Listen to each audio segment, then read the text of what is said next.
Hello everyone. So we had some technical issues getting on today, and then Kaiser was just making such a noise.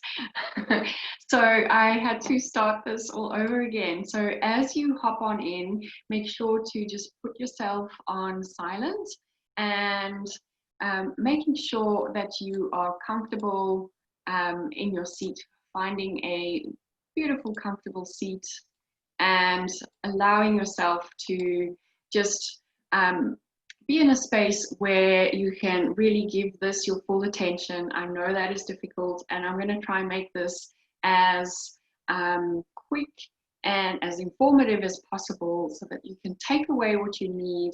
But in return, I just ask that you really just focus and allow yourself to just really absorb this content. This is quite a heavy subject today. Like, it's not as fun as some of the other things that we talk about. So just making sure that you are on mute as you hop on, and I'm super excited to get started with today's topic. So just a little bit of what we will be covering today. We will be going through just a little bit of who I am and why I'm here talking to you today, what emotional wounds are, and basically some typical emotional wounds that really keep us stuck in the past and really keep us in the binge guilt cycle or emotionally eating. And then why we lean on food when it comes to emotional wounds, and really how do we start healing that process and healing emotional wounds. And at the end, I've got something super excited to announce.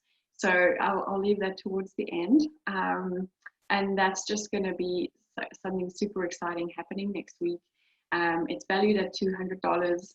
So stick to the end and you'll know all about it. After that, we will have a Q&A session where you can ask me any questions, and we will go through the process. So first of all, my name is Stell, and I am an emotional and binge eating recovery specialist. And I do this because, you know, for 13 years, I really struggled with my own relationship with food. I really struggled with understanding how I could have everything in life like so together, but when it came to food, it was just absolutely like the world fell apart. I just had no control in that area, and it was just so frustrating. I never shared this with my friends or family. No one knew I was really struggling with food, but I just constantly thought about food all the time. And, you know, I would get to the point where I was being good during the week or the day, but the minute I ate like the smallest amount of sugar or the smallest amount of carbs or anything that I was not supposed to be eating, and I put that in inverted commas because that's the rules I made around that for myself, that really took me into a binge cycle. And that binge cycle would last for days or weeks, and I wouldn't be able to get myself out of it. And what I would do to make up for it is, and to hide the fact that I've had this binge, is mostly I wouldn't eat in front of my binge food in front of anyone else. So not even my husband knew how much I was eating. Lots of times I would drive home from work and buy a whole bunch of binge food, eat it on my car in the traffic, and then throw away the packaging before I even got home. And you know, like I would go running for like 2-3 hours a day, or, you know, some days, like some weeks I'd run 60 to 100 kilometers to make up for binge eating. And then I would still go to the gym. And then I would still, some days I would run to the gym, work out for 2 hours, and then run back home. And that, my idea of health was based on how much I exercised and how much I was eating healthy. And unfortunately, I really thought that I just had a problem with food, and if I found the right diet, then I would sort out all these issues of me eating, especially when I got stressed or lonely and stuff like that. I thought, well, you know, like the more I cut out these my binge foods, the more I will be relaxed and I won't feel the urge to overeat. And the problem with that for me was that the more I cut it out and the more I restricted that, the more I thought about it. And when I binged, it was just crazy to get out of, and so destructive in my self-worth, and the way I actually spoke to myself is actually super embarrassing and also really painful. So that's what I do, why I do. I'm also a dog mom. I'm a yoga teacher as well. And I am so proud to say that I've been binge free for over 2 years now. And it is just such a freeing feeling. And that is why I now focus on helping other women, especially ambitious career women who just really want to focus and get their lives back on track. I help them really just break free from this whole food has on them, so that they can move forward and just, do whatever else is there when they're not thinking about food all the time. So thank you so much for joining me today, and we'll hop right into the content so that we can get into this as quick as possible. As I said, I don't want to keep people too long, but I really wanted to get into how emotional wounds really affect us when it comes to eating and overeating. And especially if you do feel like it is a problem for you, I'm going to give you some tips on just how to start healing those wounds. So what is an emotional wound? We often think about wounds being on the external, you cut yourself with, while you're preparing food, and there's a little cut and there's blood, and basically that's kind of sensitive for the next couple of days as it heals itself, kind of ties itself over. So the same happens when we feel emotions, and especially when it's such an overwhelming emotion or a situation that causes deep pain and at a real deep psychological level. So this could be anything like a specific event, a life event that goes through. It could be a physical or an emotional trauma that you experience. Anything like a rejection or divorce, that kind of thing. Breakups can leave, unfortunately, real deep scarring and tissue. And also learning the truth about someone, if you feel like you've known someone your whole life and they've been living this double life, or they've been having an affair, or whatever the case is, that can really hurt so deeply. And sometimes we just don't know what to do with that emotion. And what happens with that is that emotion kind of, because we don't know what to do with it, we avoid the emotion. And that emotion needs to go somewhere. The body can't just let it dissipate.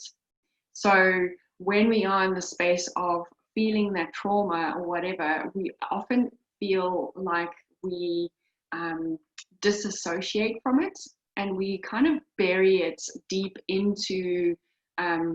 somewhere. And unfortunately, when we bury that, the body goes, well, I still need to process this. It's just like food. I need to get rid of it, but I'll keep it for you for later. So it's very similar to keep storing foods in your fat cells for energy for later if you've eaten too much. So these wounds can be there for quite a very long time. So, and instead of this wound being on the outside, like if you had that cut on your finger, or that you grazed your knee, what would happen is, because it's out in the open, and because it's getting oxygen and it's getting that healing from the outside, from the skin, but it's also getting sunshine and everything else, it heals. There might be a scab will fall off, and most of the time you won't even see a scar. But that's because it is out on the open. The oxygen dries it out. There's healing properties that happens with wounds. I'm not as a full biologist, so I can't tell you the whole process, but the wound is out in the open, it's aired out, and it eventually falls off. However, with emotional wounds, when we keep them, there's nowhere for them to go. So there's nowhere for them to air out and eventually fall off because we have stored them somewhere else, if that makes sense. So what are some of these wounds that we carry around? So there's some real deep emotional wounds that we carry around us. And these are like really it's not no serious matters, any of these, because this can really just create such deep trauma deep down in ourselves. And the first one is real like harm wounds, when someone brings harm onto you. So that could be physical or emotional attack. It could be judgment from others, and this is where like little kids sometimes carry wounds with them from when they were teased as children, because it's really hurtful when there's that judgment or shame passed on someone, and also any form of physical violation. Next, we have manipulative wounds. So that is when someone tries to really exert their domain on you. So I have been in an abusive relationship, and I know exactly how that feels. It wasn't a physically abusive relationship, it was an emotional one. And that really stuck with me for an extremely long time. I didn't realize I was being in that space of being exploited or manipulated emotionally. But B, when I understood what was going on for me, I didn't want to face it. It was just too painful to have known that that was what was going on for me, and how hurt that made me feel, that I really didn't want to face it and air it out, as I explained earlier. So this is really your exploitations, your betrayals, your guilt, when people really lay the guilt on you. This is more of an external force from someone else. And then lastly is rejection. So our human need in nature is to feel like we belong. So when we are rejected in any form, whether that's children, your friend, children telling you on the playground that they don't want to play with you, or a partner that leaves you, or feeling abandonment from being maybe adopted, or that kind of thing, can really start festering in us, in the body. And as I mentioned before, these wounds don't just go away because we're not shining light on them so that they can air out and fall off. We are storing them for later. And I I'm actually reading Louise Hay's Heal Your Body book, and she talks about a lot about how your emotional wounds actually start manifesting as different pains or aches in the body. And that's just because the body, as I said, needs to do something with it. So it stores it for you for later. And every time we kind of feel a similar emotion to whatever that was, we start adding to that wound. It gets bigger instead of smaller. And that's when it starts manifesting into actual physical ailments. So how does emotional wounds actually cause us to overeat? So how does that actually happen? So we've got these wounds, we've gone through these massive traumas, and what we've done is we've dealt with it, right? We've dealt with them by burying them deep down in the deepest, darkest parts of our existence. The problem with that is that emotionally, that because we haven't dealt with it, and because it hasn't fallen off, like the physical scar, is every time you experience or see someone or something that reminds you of that trauma or whatever has happened to you, it kind of resurfaces exactly what you felt in that moment. It might not be as strong depending on how many years have gone by, but some people feel that same trauma or that wound as deep as what it was the day it happened to us. So when we feel this new trigger, and I understand this one very well, you know, like from like an emotionally abusive relationship, every time that person acts or says something similar that caused some of those wounds when I was younger, every time they bring that up, I feel like I can like literally go out and strangle something or someone. And it just really brings up all those emotions. I actually start reacting in my neck, my throat, and my stomach. And it's because it's actually scratched open that old wound. So you're bleeding again. So it's the same with the scar on your hand, for example. If you had to bump that while it was still healing, stop bleeding again. And when we feel that emotion again, it's so raw and so overpowering. We just really want to get rid of it. It feels so uncomfortable, and it feels like we're reliving whatever has happened to us in the past. And that discomfort is not something that our brain wants to deal with. It's not something that we feel equipped to handle and face head on, because it is so damn scary, and it just feels so raw and something that we just want to bury back down deep into that dark hole where it came from. Unfortunately, what happens is we start to distract ourselves from this feeling. Now, some people do this through drug or alcohol abuse or social media abuse, where they just send themselves into a Netflix marathon or keep scrolling on Instagram for days just till they feel better. And other people like me, where I used to eat to feel better. And when you eat to distract yourself, immediately you start feeling better, because there's these chemicals that fire off when you eat something comforting.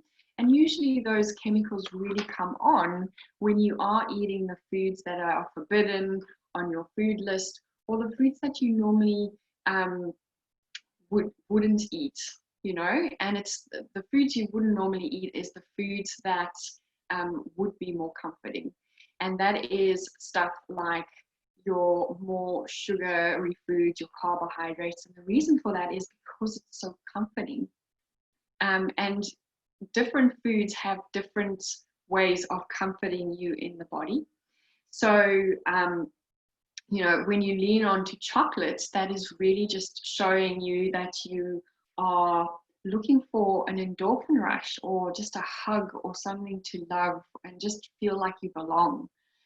Whereas when you craving sugar and sugary and baked goods, it's like saying that you're not experiencing real joy in your life, and you need to express yourself a little bit freely.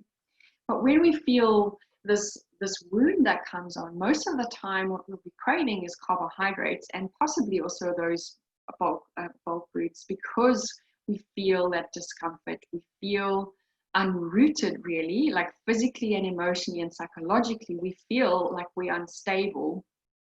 And the thing that's going to give us comfort is like the foods that are more carbohydrates rich. And the reason for that is because the chemicals that are released when you eat those foods is a happy type reaction.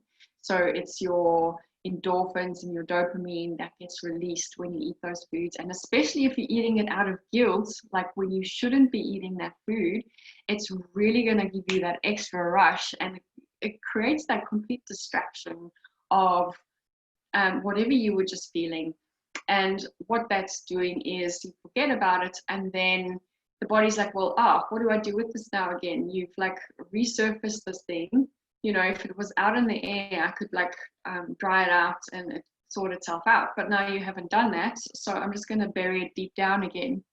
And sometimes these cycles can repeat and repeat and repeat itself for many, many years. And like, you can just feel so frustrated because you feel like, I've dealt with this. But the way we've dealt with it is through distraction, instead of facing the wound head on, if that makes sense. So how do we start healing our emotional wounds so that we can start finding food freedom? Because I know you are here today because you are really struggling with healing those wounds. It might be one thing, but it's the eating that's become such an issue for you, maybe, that you are here to really understand what that's going to be like for you. And you know, there's something to be said about trying to fix things with food, because we think that food is the issue. We think that because we've buried those wounds, they never resurface until something like an instance happened. Except when we're tired and we're alone, often these wounds kind of creep up and we feel them, whether you acknowledge or understand what you're feeling. The body's like, oh, okay, you have nothing really to do right now. So I'm going to just see if we can get rid of some of this emotional clutter. And it might start surfacing one or two of those feelings, maybe not the whole wound, but some feelings around it. And immediately you feel uncomfortable, and immediately you are leaning back into your urges to eat. And you just think, oh, well, you know, it's just because I can't control myself around food. And it's just like, I just should never eat carbohydrates again because I'm so addicted to them. Meanwhile, it's because there's that discomfort that resurfaced, and we have this tendency to overeat. And that's why often when we are lonely or bored, we start craving these foods, not because of the loneliness or the boredom, but it's because the body is saying, hey, like, while we've got nothing to do, let's start airing out. So how do we start making and healing these wounds? So the first one is to really prioritize yourself with self-care and self-compassion. So when you are going through a trauma, the best thing you can do is really just being compassionate about yourself. Acknowledge that healing is going to take a lot of energy off you. So the more you actually look after yourself and invest time for yourself to rest and let the body heal from that healing, if that makes sense, the more you are going to be able to have room to process a little bit more of what has been happening for you. And really start paying attention to those physical sensations that's happening for you in the body. Tuning into, like, when you do crave things, and especially when you're lonely or bored, it's like, is this really hunger that I'm after, or is this something more emotional? And if it's more emotional, is it really boredom, or is it actually something deeper that's going on that's resurfacing here? And part of self-care is really just prioritizing what your body needs. So tuning into what my body needs at a regular instance, especially when you are healing something emotionally, is so important. And really making space for yourself to process whatever's going on. So instead of burying that wound, we want to really start facing it head on.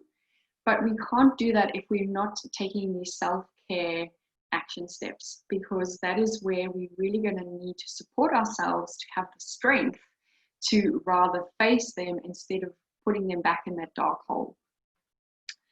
The next step is obviously very important, and that's being like willing to process your feelings about the past.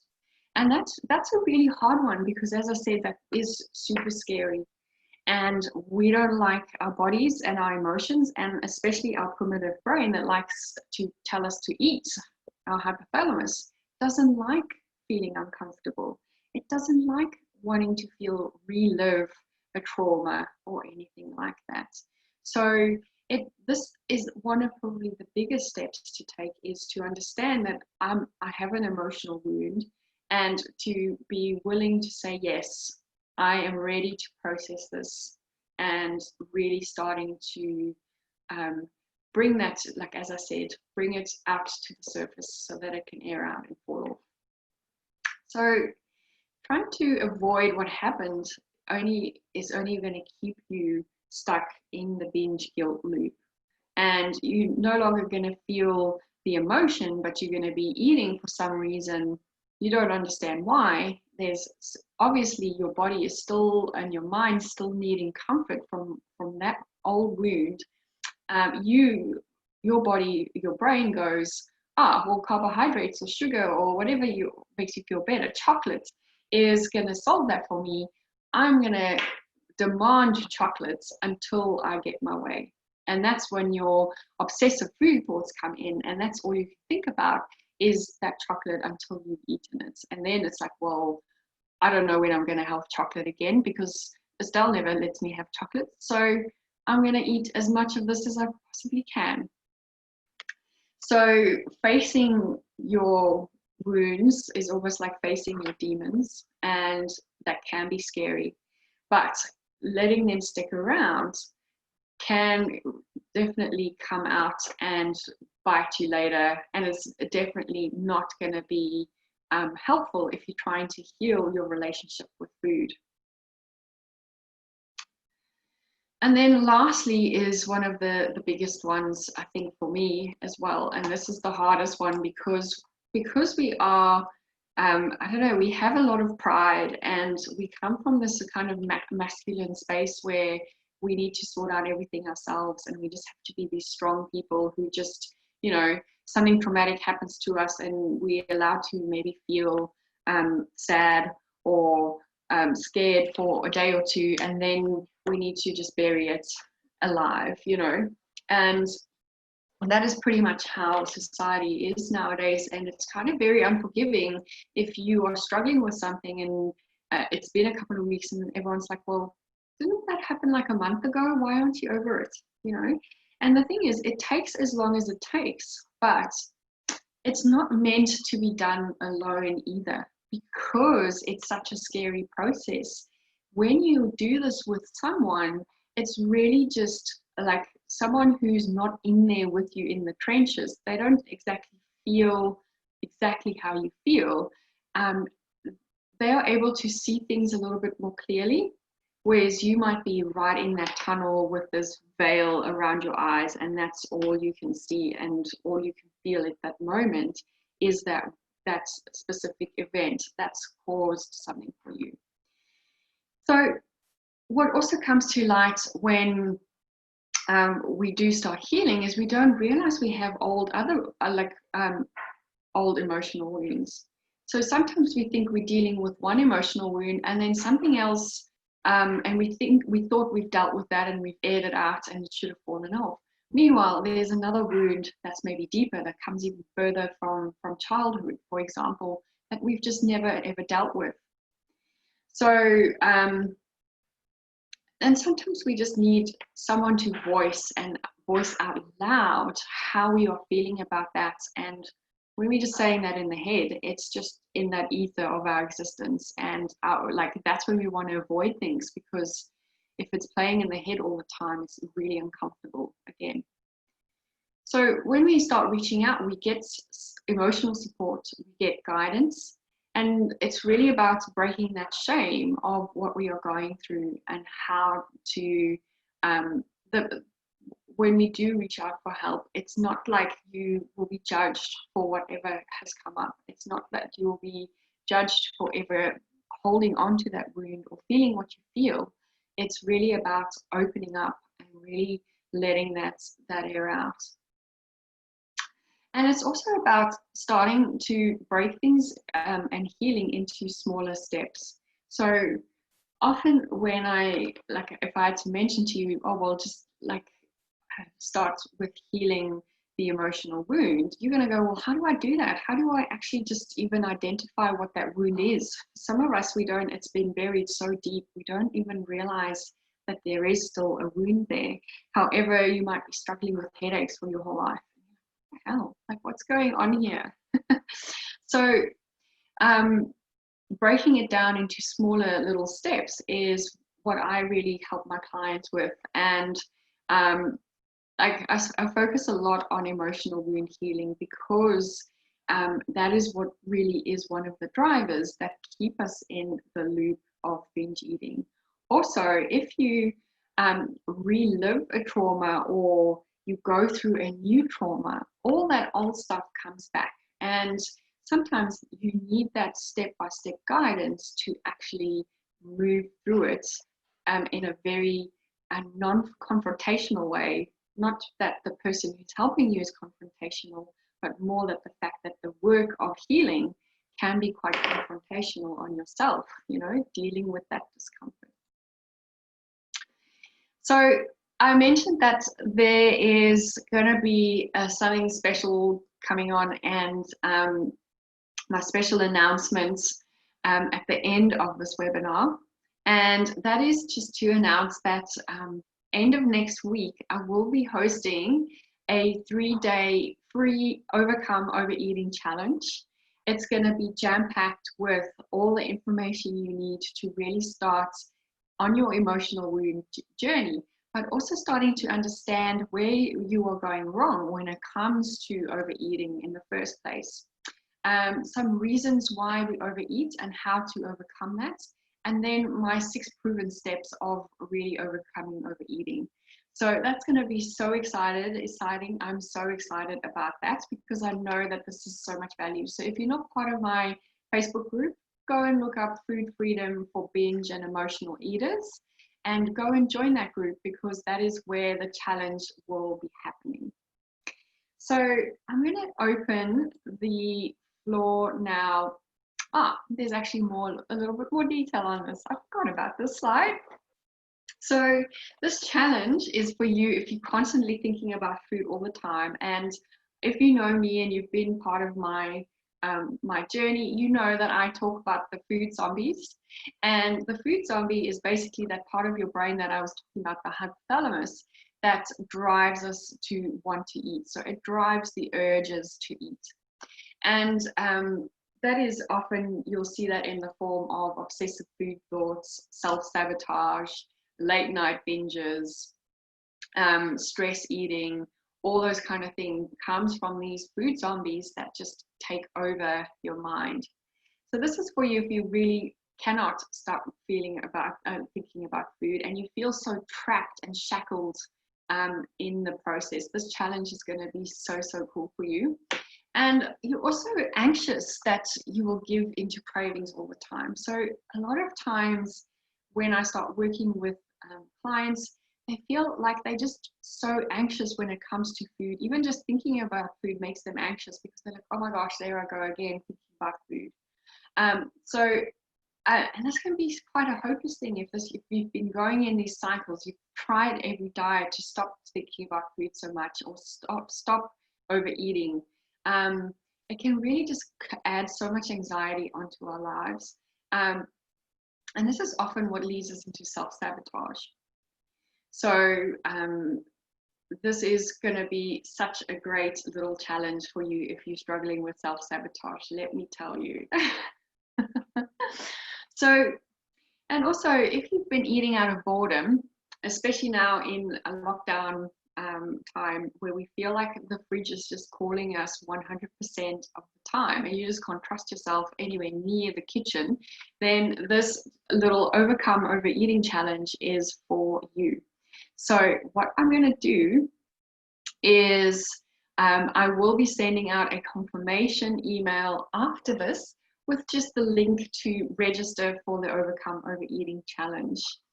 But for now, let's get in touch. So you can find me on Facebook at Estelle Coombe-Heath or on Instagram at Wholesome Lifestyle Project.